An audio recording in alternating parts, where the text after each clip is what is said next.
name is Carla Wittes, and it is my great pleasure to welcome you all here today. And I want to acknowledge the fact that it's April 22nd and it's Earth Day. And one of the ways that we think about taking care of the earth is also taking care of the people who live on the earth, taking care of each other. Each one of you here in this room has your own story.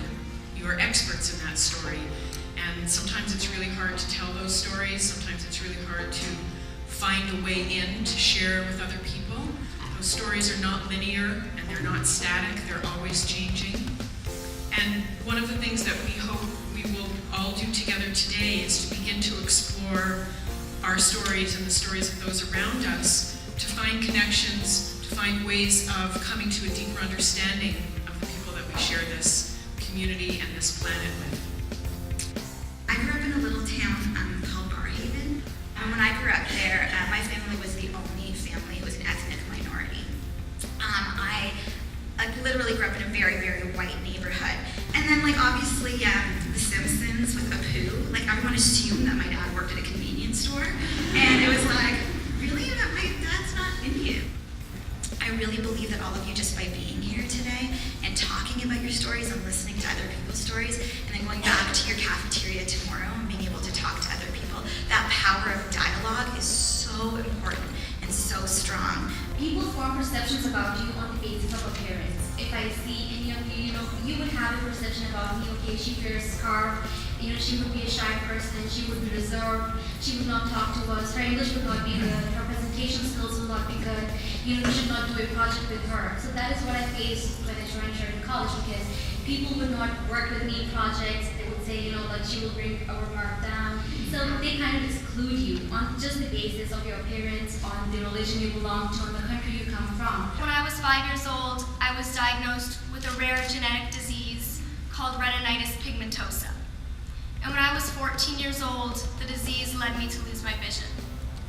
So I don't know if you know this, but I'm almost completely blind.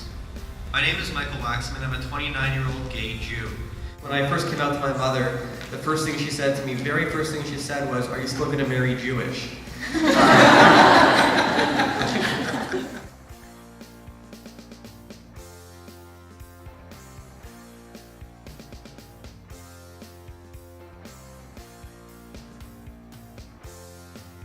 That just really makes me think about how hard it must have been for you to be in a school where there weren't any visually impaired people. I can't imagine that if someone so close to being blind is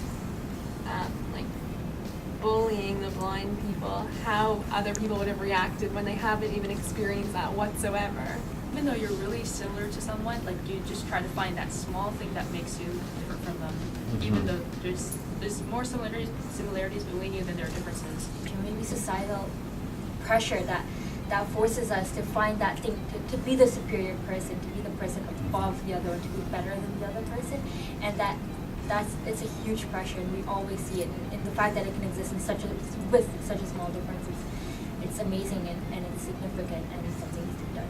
I always try to break the division,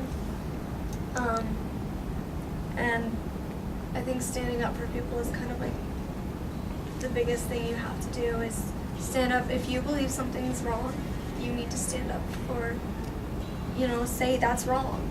And if you believe something's right, you need to stand up for that thing too. A lot of times people feel like they're encouraged to feel the same, dress the same as everyone else, but after today I just want to go the opposite way and encourage people to just embrace their differences and do anything, even a talent show where people can just show something cool about them that no one else might know. It's okay to be different, and that message is just really important, and I think it's one that isn't really spread enough.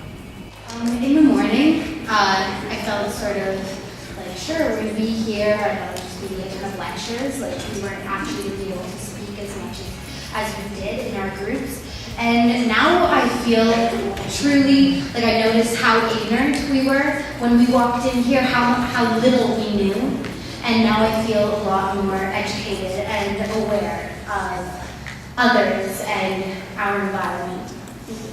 And I came in and saw the number of people here that believed in celebrating diversity the way I do. And leaving this huge assembly it has left me feeling inspired, and it was just an an amazing experience that I would definitely participate in again. I came in here, I really wanted to make a difference in my school and later in the world. And now I feel that you guys experiencing this and going through this, you guys have now given me the tools to be successful with that and make a change. I feel so like happy and like inspired. I mean, I'm on like a GSA at my school and stuff, so I'm already like really involved in that kind of stuff. But now I just want to do everything, and I don't want to leave. I want this to be over.